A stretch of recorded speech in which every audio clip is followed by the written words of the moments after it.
Rebirth of mafia king episode 4। Siya को घर आते आते सुबह हो जाती है। सोफिया और उसके दोस्त सिया को जब उसके घर छोड़ने आते हैं तो वो देखते हैं कि ठाकुरों की कोठी का गेट खुला हुआ है और कोई देख भी नहीं रहा। सोफिया, उसके दोस्त और सिया सारे लोग घर के अंदर जाते हैं। वो जैसे ही घर के अंदर पहुंचते हैं तो नहीं, हॉल में करीब 15 लाशें पड़ी हुई मिलती है। वो लाशें किसी और की नहीं बल्कि पूरे ठाकुर परिवार की है और उन्हें मारने वाला कोई और नहीं, उनका बेटा वंशदेव ठाकुर है। सिया जैसे ही उन सबको देखती है तो उसकी यादाश्त वापस आ जाती है और वह इतनी सारी लाशों को देखकर सिया चीख देती है। सिया की चीख सुन के वंश ऊपर से दौड़ता हुआ आता है। उसके हाथ में बंदूक थी, वो बंदूक और उसके हाथ खून से सने हुए थे, जिससे देखकर साफ साफ लग रहा था कि इन सब का खून वंश ने किया है।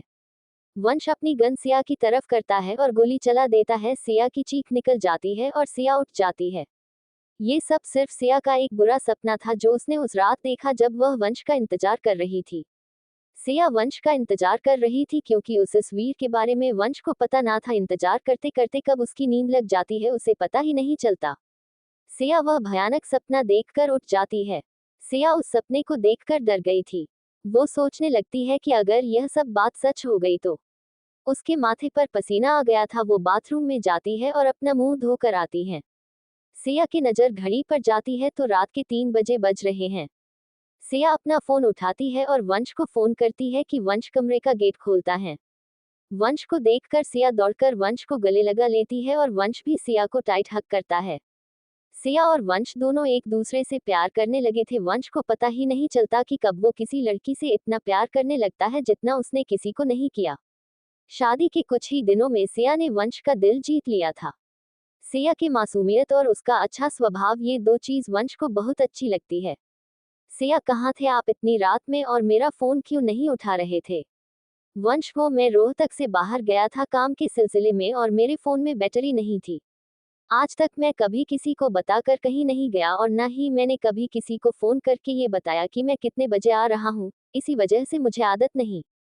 वंश ने पहली बार किसी को इतनी सफाई दी थी। वंश सिया को अपनी जान से ज्यादा प्यार करने लगा था। कुछ दिनों में ही उनका रिश्ता इतना पक्का हो गया था कि वंश सिया के लिए हर किसी से लड़ने लगता।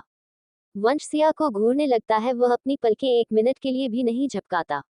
सिया वंश को देखती है कि वो उसे किस तरीके से देख रहा है। सिया अपनी आंखें नीची कर लेती है। सिया, ऐसे मत देखे मुझे, मुझे शर्म आती है। वंश, मुझसे कैसा शर्माना जान, मैं तुम्हारा पति हूँ। वंश सिया की तरफ अपने कदम आगे बढ़ाता है। सिया अपने कदम पीछे लेती है। वंश सिया का हाथ पकड़कर उसे अपने करीब खींच लेता है। वंश सिया को गोद में उठा लेता है और उससे वॉशरूम में ले जाता है। वंश सिया को शावर के नीचे खड़ा करके खुद उसके पास खड़ा हो जाता है और शावर चालू कर देता है। सिया अपनी नजरें झुका लेती है और अपनी आंखें बंद कर लेती है। वंश सिया को दीवार से सटाकर कर उसका मुंह ऊपर करके आंखों में आंखें डालकर उसे कहता है, तुम सिर्फ मेरी हो और तुम्हारा ये गोरा चिकना बदन मुझे तुम्हारी तरफ खींचता है। वंश सिया के करीब रहता है तो सिया को उसके सपने के बारे में याद आता है। सिया के माथे पर शिकन देखकर वंश सिया से पूछता है, क्या हुआ जान? सिया, कुछ नहीं। वंश, अपने खडूस को सच नहीं बताओगी? सिया, आपको कैसे पता कि मैं आपको खडूस बुलाती हूँ? वंश नीचे झुकता है और सिया के कान के पास जाकर कहता, मैंने पहले भी कहा था कि मैं तुम्हारे मन की बात पढ़ लेता हूँ, अब बताओ कि तुम किस वजह से परेशान हो। सिया, वो इतने में ही उनके रूम के डोर की खटखटाने की आवाज आती है। वंश सिया में खो जाता है, उसे गेट के खटखटाने की आवाज नहीं आती पर सिया वो आवाज सुन लेती है। सिया, कोई है जो रूम का गेट खटखटा रहा है। वंश टॉवल लपेटता है और डोर खोलने जाता है। डोर के बाहर वीर खड़ा हुआ था। रात के 3 बजे वीर वंश और सिया के कमरे के बाहर क्या कर रहा है, वंशी सोच रहा था। वीर, वंश, वो बाहर कोई मिलने आया है तुमसे। वंश, इतनी रात में कौन आया है? जो भी आया हो उसे जाकर कहो कि कल सुबह आए। वीर, शायद उस आदमी को बहुत अर्जेंट मिलना है, तुमसे जाकर मिल लो। वंश, उस आदमी से कहो मैं आ रहा हूँ। वंश अपना नाइट सूट पहनता है और सिया से कहता है कि मैं नीचे से 5 मिनट में आ रहा हूँ, तुम डोर बंद कर लेना। सिया पूरी भी चुकी थी, उसकी साड़ी गीली होने की वजह से उसके बदन पर चिपक गई थी, उसका बदन और भी नशीला दिख रहा था। वंश के नीचे जाते ही विल बाहर आता है और सिया के कमरे में आ जाता है। सिया वॉशरूम से आती है कि इसे सामने वीर खड़ा हुआ दिख जाता है कि अपने आप को एक टॉवल से ढक लेती है। वीर सिया के पास जाकर उसे ऊपर से नीचे तक घूरता है। वीर, एक बात तो माननी पड़ेगी, वंश की किस्मत वाकई में अच्छी है। शादी हुई भी तो ऐसी लड़की से जिसे देखकर अच्छे अच्छे कमेंट फिसल जाए। आहे, क्या नजारा है, मन तो कर रहा है कि तुमसे लिप्ट जाऊं। कमबख्त मेरी किस्मत, अगर मैं उस समय बाहर नहीं जाता तो आज तुम मेरी बाहों में होती। सिया, कितनी गंदी सोच है आपकी। मैं आपके छोटे भाई की पत्नी हूँ और आप कितना गंदा सोचते हैं मेरे बारे में। नहीं नहीं, मैंने ये गलत बोला, आप तो सारी औरतों के बारे में गंदा ही सोचते हैं। जिस दिन वंश जी को आपके बारे में पता चलेगा वो आपको जिंदा नहीं छोड़ेंगे। वीर, वंश को कभी कुछ पता नहीं, क्योंकि तुम अपनी बहन से उतना ही प्यार करती हो जितना तुम वंश से, और वैसे भी तुम्हारा मुंह बंद कैसे करना है उसका इलाज मैंने कर लिया है। बस कल का इंतजार है। सिया, क्या करने वाले हैं आप? वीर, कल तक इंतजार कर लो, पता चल ही जाएगा। वीर इतना कहकर वहां से चला जाता है। सिया गीले कपड़ों में वही खड़ी होकर वीर की बातें सोचने लगती है कि क्या करने वाले हैं वीर, और उन्होंने आरुषि का नाम क्यों लिया। बीच में इतना सोच रही थी कि वंश नीचे से आ जाता है। वो अपने आप में बड़बड़ा रहा था कि नीचे तो कोई नहीं था, तो वीर ने ऐसा क्यों कहा कि नीचे कोई आया है मुझसे मिलने। वंश देखता है कि सीआईसी रूम में गीले कपड़ों में खड़ी है। वंश जान, तुम्हें ठंड लग जाएगी, कपड़े पढ़ लो पहले, और लेट हो रहा है, सोना नहीं है क्या? सिया वंश की बात नहीं सुनती, वो अपने ही ख्यालों में खोई रहती है। वंश सिया के पास आता है और उसे गोदी में उठाकर वापस वॉशरूम में ले जाता है। वो उसके कपड़े चेंज करके बेड पर ले आता है। रात काफी हो जाने की वजह से वो दोनों सो जाते हैं। सिया भी इतनी सारी चीजें होने की वजह से थक गई थी। वंश सिया को अपनी बाहों में लेकर सोता है। सिया वंश की बाहों में सुकून महसूस तो करती है, पर उसे नींद नहीं आती।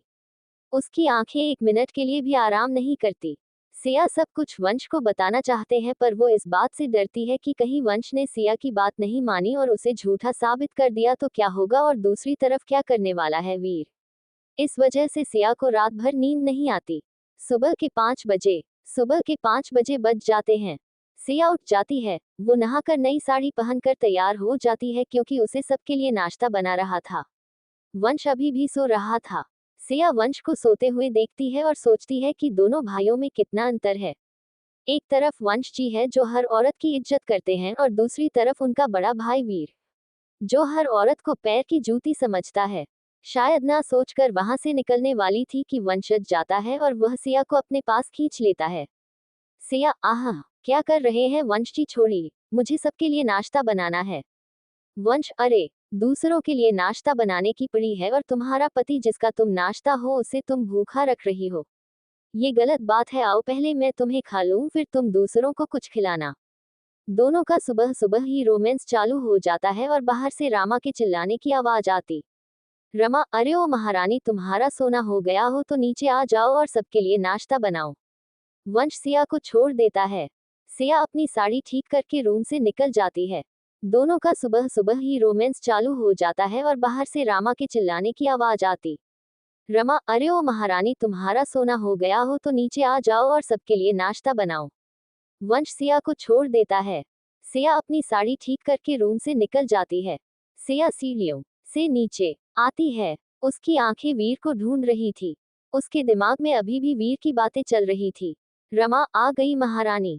अगर आपकी नींद पूरी हो गई हो तो आप हाथ पैर भी चला लो और सबके लिए नाश्ता बना लो। सिया, माँ जी, नाश्ते में क्या बनाना है? इतने में ही वीरा जाता है। वीर, आज नाश्ते में गर्मा गर्म जलेबी और कचौरी बना लो, बहुत मन कर रहा है तुम्हें खाने का। मतलब उसे खाने का, और आज खुशी का दिन भी है। सिया किचन में खाना बनाने चली जाती है। किचन में पहले से दोनों नौकर काम रहे थे। सिया उनसे नाश्ते का सारा सामान निकलवाती है और नाश्ता बनाना शुरू करती है। नाश्ता बनाने की जिम्मेदारी और खाना बनाने की जिम्मेदारी पूरी सिया पे थी। रामा ने खाना बनाने वाले नौकरों से कह दिया था कि अब वो लोग खाना नहीं बनाएंगे। सारे लोगों का खाना सिया बनाएगी, और ज्यादा ही है तो वो लोग सिया की मदद कर सकते हैं पर खाना नहीं बना सकते। सिया अपने साड़ी का पल्लू अपनी कमर में दबाकर काम करना चालू कर देती है। वीर वही डाइनिंग टेबल पर बैठ जाता है। डाइनिंग टेबल से किचन पूरा देखता है। वीर की नजरें बहुत देर से किचन की तरफ रहती है। सिया काम करने में मगन थी, इस वजह से वो वीर के ऊपर ध्यान नहीं दे पाती, पर पुनिया वीर को सिया की कमर देखते हुए देख लेती है। पुनिया सिया के पास जाती है। पुनिया, भाभी, आपके साड़ी का पल्लू नीचे कर लीजिए। सिया, क्या हुआ पुनिया, तुम्हें पता है ना कि किचन में साड़ी के पल्लू को बिना बांधे काम नहीं हो पाता, तो भी तुम ऐसा कह रही हो। पुनिया सिया को वीर की तरफ नजरें करती हैं। सिया वीर की तरफ देखती है तो वीर उसकी पतली चिकनी कमर को ही देख रहा था। सिया अपना पल्लू खोल लेती है और वापस अपने काम में लग जाती है। नाश्ता बन के तैयार हो जाता है। सारे लोग डाइनिंग टेबल पर नाश्ते का इंतजार कर रहे थे। सिया अंदर से देखती है तो उसे वंश कहीं नजर नहीं आता, तो वो वंश को बुलाने के लिए उसके कमरे की तरफ जा ही रही होती है कि पीछे से रमा आवाज देती। रमा, अरे ओ मैडम जी, कहाँ चल दी ठुमक ठुमकते। रामा, हमेशा सिया को ऐसी बातें होती जो किसी भी औरत को कहना शोभनीय नहीं होता। सिया, माँ जी, वो मैं वंश जी को बुलाने जा रही थी नाश्ते के लिए। रमा, हे भगवान, इस औरत को तो बस काम चोरी करने को कह दो। पति को बुलाने के चक्कर में खुद भी ऊपर जाकर बैठ जाएगी। यहाँ सब लोग नाश्ते का इंतजार कर रहे हैं और तुम ऊपर जा रही हो। नाश्ता क्या तुम्हारा बाप लगाएगा? सिया, माँ जी, मैं तो बस वंश जी को। इतना कहती है कि रामा उसे चिल्लाकर अपने पास बुला लेती है। रमा, देख सिया, तू इस घर की बहू है तो मालकिन बनने की कोशिश मत कर, अपनी औकात मत भूल कि किस घर से आई है। चल सबको नाश्ता परोस। सिया चुपचाप अपनी बेइज्जती सहन कर लेती है और सबको नाश्ता लगाती है। इस घर में ना तो उसको इज्जत मिलती है और ना ही उसके परिवार वालों को, क्योंकि एक गरीब परिवार से आई है। सिया के सास, ससुर और वीर जब चाहे उसके घर वालों की बेइज्जती करते। सारे लोग नाश्ता कर लेते हैं पर अभी तक वंश नहीं आता सिया रामा से। सिया, माँ जी, क्या अब मैं वंश जी को बुला लाओ नाश्ते के लिए? रमा, जा बुला लाओ उसे। सिया वंश को बुलाने जा रही थी कि तभी उसे वीर की आवाज आती है। वीर किसी से फोन पर बात कर रहा था। वीर, हेलो। हाँ, वो लाल वाला जोड़ा। अरे तुम चिंता मत करो, लड़की मान जाएगी, मैं आता हूँ थोड़ी देर में। वंश अपना फोन रखता है। सिया देख लेती है वो वीर से छुप जाती है। वीर इतना कहकर घर से बाहर निकल जाता है। सिया सोचने लगती है कि वीर किससे बात कर रहा था और कौन सी लड़की और किस लाल जोड़े की बात चल रही है। इतना सोचते सोचते वो कमरे तक पहुंच जाती है। सिया कमरे के अंदर जाती है तो उसे पूरा कमरा लाल गुलाब से सजा हुआ दिखता है। सिया अपनी आंखें मसती है और फिर जब आंखें खोलती है तो उसे वो कमरा बिल्कुल वैसा ही दिख रहा था। सिया कमरे के बाहर जाती है और फिर से कमरे के अंदर आती है तो कमरा फूलों से सजा हुआ ही था। वंश दूर खड़ा हुआ हंस रहा था और चुपचाप सिया को देख रहा था। आज उस माफिया की शक्ल पर पहली बार मुस्कुराहट आई थी। ये बात वो खुद सोच रहा था कि सिया के आने के बाद कितना कुछ बदल गया है। सिया अपने कमरे में अंदर जाती है तो उसे बेड पर दो बॉक्स दिखते हैं। वो अंदर जाकर उन दो बॉक्स को खोलती है तो उसमें ज्वेलरी निकलती है, जिन्हें देखकर सिया खुश हो जाती है। उन दोनों बॉक्स में डायमंड के दो सेट थे। सिया ने डायमंड पहली बार देखा था, इसलिए वो उनकी चमक को देखती ही रह जाती। सिया कुछ देर उन सेट को देखकर खुश होती है, फिर उसे रमा की बात याद आती है कि वो अपनी औकात याद रखें। सिया दोनों नेकलेस को बेड पर वापस रख देती है। वंश ये देखकर वॉशरूम से बाहर आता है। वंश, क्या हुआ सिया, तुम्हें नेकलेस की डिजाइन अच्छी नहीं लगी? कोई बात नहीं, मैं दूसरी ले आऊंगा, या फिर तुम मेरे साथ चल दो तो अपनी पसंद से ले लेना। सिया, नहीं नहीं वंश जी, ऐसी कोई बात नहीं, ये गहने दुनिया के सबसे सुंदर गहने, पर मैं इन्हें नहीं ले सकती हूँ, आप इन्हें वापस कर दीजिए। वंश, क्यों नहीं ले सकती? तुम्हारा पति तुम्हें इतने प्यार से कुछ दे रहा है तो तुम मना क्यों कर रही हो? सिया, गलती से सिया के मुंह से रामा ने जो वह औकात वाली बात बोली थी वह निकल जाती है। वो क्या है ना, अगर माँ जी देखेंगी तो मुझसे कहेंगे कि तेरी औकात नहीं है इतने महंगे गहने पहनने की, और वो इतना कहकर सिया चुप हो जाती है और वो अपनी बड़ी बड़ी आंखें करके मन में खुद से कहती है, क्या करती है तू सिया? सब कुछ वंश जी के सामने बोलना जरूरी है क्या? चुप नहीं रह सकती। सिया के और बड़े बड़े गहने पहनने की, इसलिए मैं मना कर रही थी, क्या आप इन्हें वापस कर दीजिए? वंश, मैंने सब सुन लिया है सिया कि मैंने तुमसे क्या कहा है, मैं अभी माँ से बात करके आता हूँ। सिया, नहीं नहीं वंश जी, आप क्यों माँ से बात करने जा रहे हैं? आप माँ से बात करेंगे तो वो मुझे ही गलत समझेंगी कि मैं आपको उनके खिलाफ भड़का रही हूँ। आप प्लीज मत जाए, मैं ये गहने रख लूंगी। वंश सोचता है कि सिया कितनी अच्छी है, उसे पूरे घर वालों की कितनी चिंता है, और एक तरफ उसके घर वाले रसिया को कुछ नहीं समझते। बेड पर एक और बॉक्स रखा हुआ था। सिया की नजर उस बॉक्स पर जाती है। सिया की आंखें उस बॉक्स को देखकर चमक जाती है, जैसे कि छोटा बच्चा अपने बर्थडे पर गिफ्ट को देखकर खुश होता है, सिया भी वैसे ही खुश हो जाती है। सिया, एक और बॉक्स? आपको पता है वंश जी, मैं बचपन से ही इतने सारे गिफ्ट के सपने देखा करती थी। जब भी मेरा बर्थडे आता था तो मैं हमेशा सोचा करती थी कि मेरे बर्थडे पर मुझे बहुत सारे गिफ्ट मिलेंगे, पर ऐसा नहीं होता था। मेरा बर्थडे आता था और मुझे छोटे छोटे गिफ्ट मिलते थे। पापा हमेशा कहते हैं कि गिफ्ट की इज्जत नहीं, गिफ्ट देने वाले की सेट करो, उसकी भावनाओं की इज्जत करो। सिया बॉक्स को खुलती है तो उसमें एक ड्रेस मिलती है उसे। वो ड्रेस उसके हाथ के बराबर ही थी। वह ड्रेस उठाने से पहले ही खत्म हो गई थी। सिया उस ड्रेस को देखकर कहती है, सिया, वंश जी, यह आप गलती से किसी बच्ची का ड्रेस ले आए हैं। वंश, ये नाइटी मैं तुम्हारे लिए लाया हूँ, किसी बच्ची की नहीं है, और ये नाइटी तुम आज ही पहनोगी। सिया, नहीं नहीं नहीं, ये तो बहुत छोटी है और इस नाइटी के आर पार पर सब कुछ दिख रहा है। वंश सब कुछ दिखाने के लिए ही नाइटी पहनते हैं और हंसने लगता है। वंश अपने कपड़े पहनकर सिया को माथे पर किस करता है और कहता है, वंश चलो अभी मैं निकल रहा हूँ, मुझे लेट हो रहा है, मैं रात में जब तक हूँ तब तुम ये पहनकर रेडी रहना। सिया, वंश जी आपने नाश्ता भी नहीं किया, वह तो करते जाए। वंश जान, मुझे बिल्कुल भूख नहीं है, मैं चलता हूँ, रात का इंतजार करो। सिया अपने गहने और अपनी नाइटी को अपनी अलमारी में संभाल कर रख देती है। रात हो जाती है। सिया वंश का बेसब्री से इंतजार कर रही थी। सिया ने पूरा काम कर दिया था और सिया के साथ ससुर खाना खाकर अपने कमरे में चले गए थे। सिया वंश का इंतजार कर रही थी, इसी वजह से वो वीर की बातों को भूल जाती है। कुछ देर बाद बाहर से ढोल की आवाज आती है। ढोल की आवाज सुनकर संग्राम देव ठाकुर, रमा, पुनिया, रामू और घर के सारे नौकर इकट्ठे हो जाते हैं। सिया, ये वंश जी को भी ना ढोल लाने की क्या जरूरत थी। सिया बाहर जाती है और जैसे ही गेट खोलती है तो गेट के बाहर वंश नहीं, वीर था।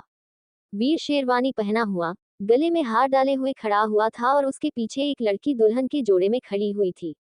सिया वंश का इंतजार कर रही थी, इसी वजह से वो वीर की बातों को भूल जाती है। कुछ देर बाद बाहर से ढोल की आवाज आती है। ढोल की आवाज सुनकर संग्राम देव ठाकुर, रमा, पुनिया, रामू और घर के सारे नौकर इकट्ठे हो जाते हैं। सिया, ये वंश जी को भी ना ढोल लाने की क्या जरूरत थी। सिया बाहर जाती है और जैसे ही गेट खोलती है तो गेट के बाहर वंश नहीं, वीर था। वीर शेरवानी पहना हुआ, गले में हार डाले हुए खड़ा हुआ था और उसके पीछे एक लड़की दुल्हन के जोड़े में खड़ी हुई थी। सिया वीर को देखकर पीछे हट जाती है। संग्राम देव ठाकुर, वीर तूने शादी कर ली बिना बताए, और तेरे पीछे ये लड़की कौन है। वीर, बाबूजी ये मैसेज वीर देव ठाकुर है, हमने आज ही मंदिर में शादी की है, आपको बताने का मौका नहीं मिला इसलिए बस शादी करके सीधे घर आ गए। रमा, कौन है ये लड़की, कैसी दिखती है, कहाँ से आए है, कुछ भी पता है तुझे। तू पीछे हट, मुझे इसकी शक्ल देखने दे। वीर, माँ पहले शांति से गृह प्रवेश तो कर लो। रमा जल्दी से पुनिया से कहकर आरती की थाली मंगवाती है।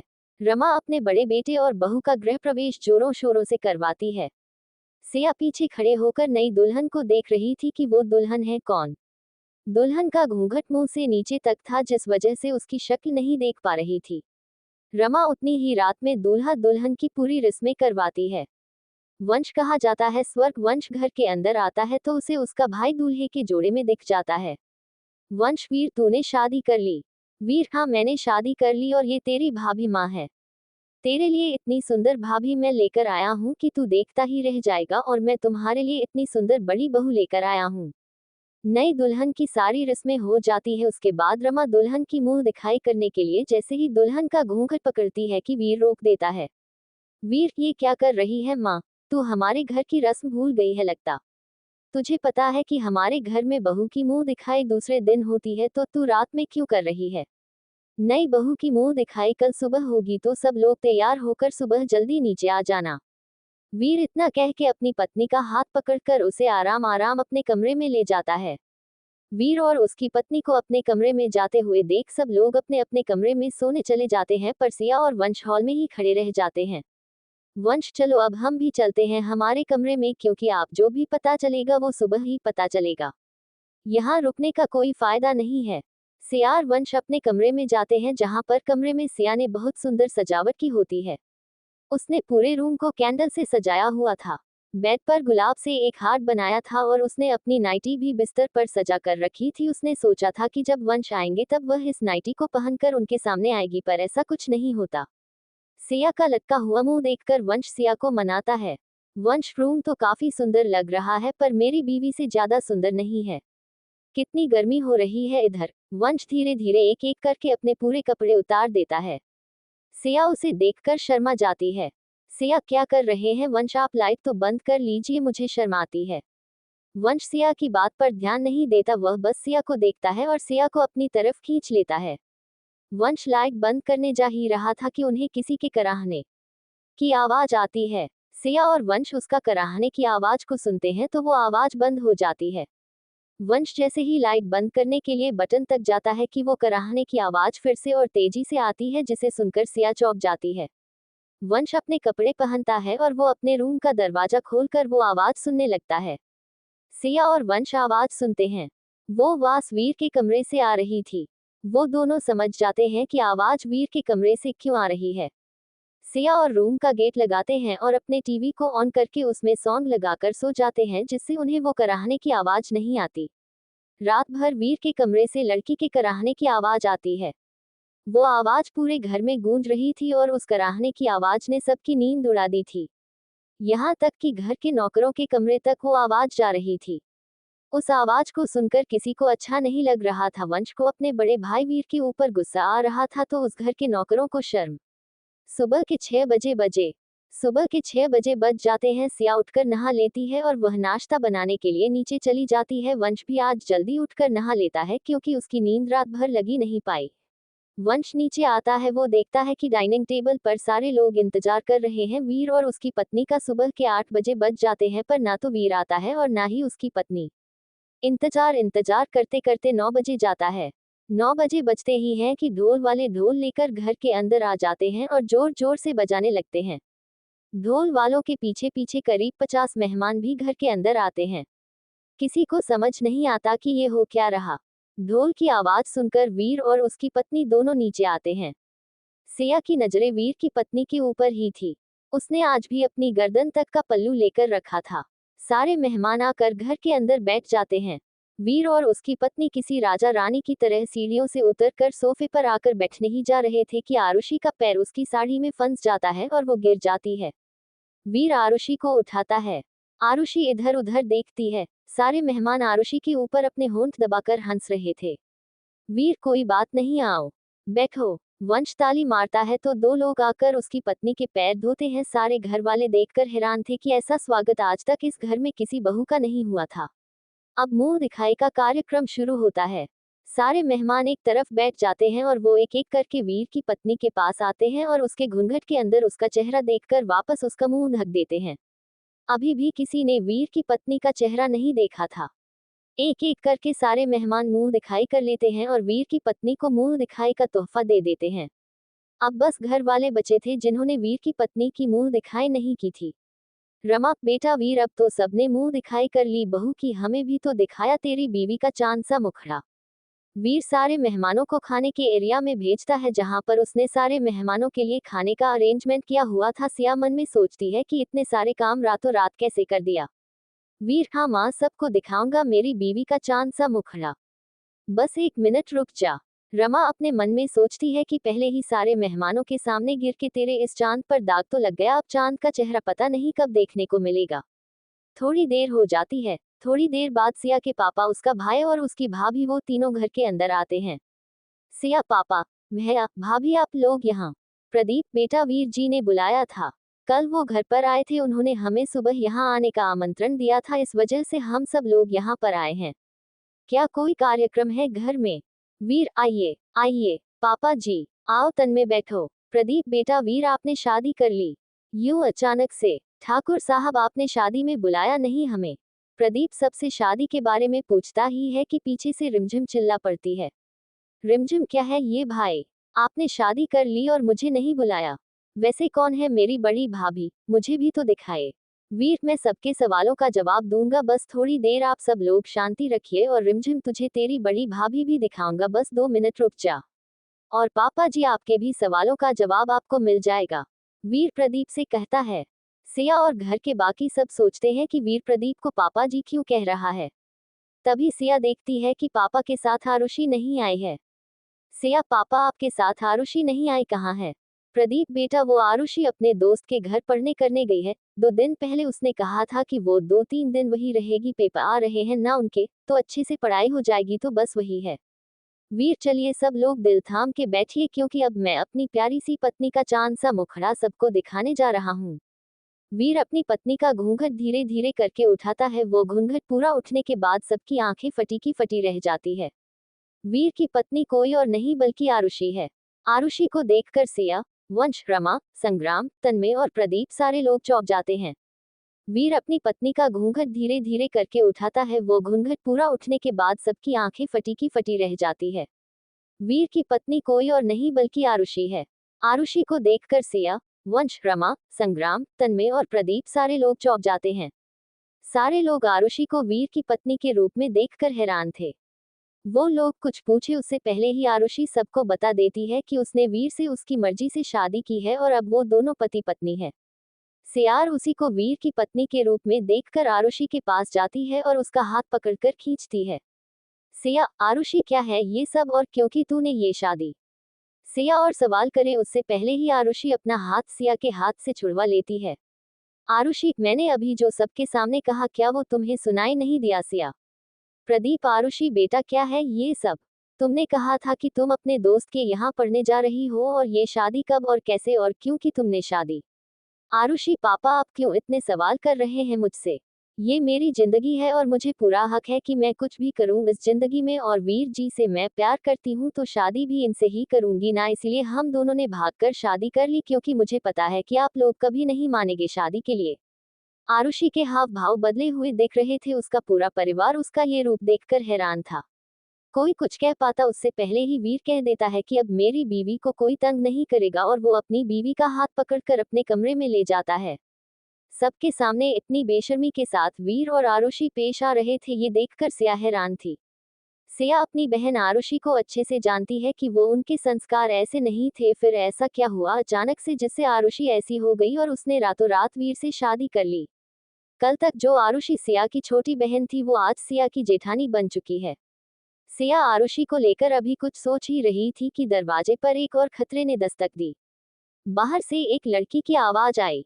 वो लड़की की आवाज सुनकर सिया सोचने लगी कि अब कौन आया है। सिया जैसे ही बाहर जाती है तो एक लड़की अपने हाथ में 2-3 बैग लेकर दौड़ी चली आ रही थी और वो दौड़कर वंश के गले लग जाती है। ये अनजान लड़की वंश के बचपन की दोस्त रहती है। उसका नाम सोफिया है। सोफिया देखने में बिल्कुल सिया के सपने वाली लड़की जैसी दिखती है। सिया उसे देखकर हैरान हो जाती है। ये कैसे हो सकता है? सिया उसे देख रही थी कि वह सिया को धक्का देकर वंश को गले लगा लेती है। वंश वीर से अपनी गोद में उठाकर गोल घूम जाता है। रमा शुरू से ही सिया को कुछ खास पसंद नहीं करती। वह चाहती थी कि वंश और सोफिया की शादी हो जाए, पर वंश की शादी सिया से हो गई। सोफिया के आ जाने से वंश का सारा ध्यान सोफिया पर चला गया। रमा और वंश दोनों सोफिया को उसके कमरे में छोड़ने के लिए चले जाते हैं। सिया वहीं अकेली खड़ी रह जाती है। सिया के लिए दो दो परेशानियां आ जाती है। एक तरफ आरुषि की वीर से शादी और दूसरी तरफ वंश की बचपन की दोस्त का यूं अचानक से उसके घर में आ जाना और वंश का ध्यान उसकी तरफ हो जाना। सिया खड़े खड़े सब के बारे में सोच रही थी कि उसके पास वीर आ जाता है। वीर, कैसी लगी मेरी पत्नी? तुम्हारे मुंह का रंग उड़ा हुआ है, इसका मतलब है तुम्हें बहुत जोरदार लगी मेरी पत्नी। मैंने तुम्हारी बहन से सिर्फ तुम्हारी वजह से शादी की है। अगर तुम मुझे वंश को बताने की धमकी नहीं देती तो मैं आज आरुषि से शादी नहीं करता। सिया वीर को कुछ जवाब नहीं देती। वीर इतना कहकर जा ही रहा था कि ओसिया के पास वापस आता है और एक और बात याद रखना, तुम्हारी बहन की जिंदगी अगर खराब होगी तो वो तुम्हारी वजह से होगी। एक बात तो बोलनी पड़ेगी, तुम्हारी बहन बहुत कड़क माल है। कल रात तो मजा ही आ गया।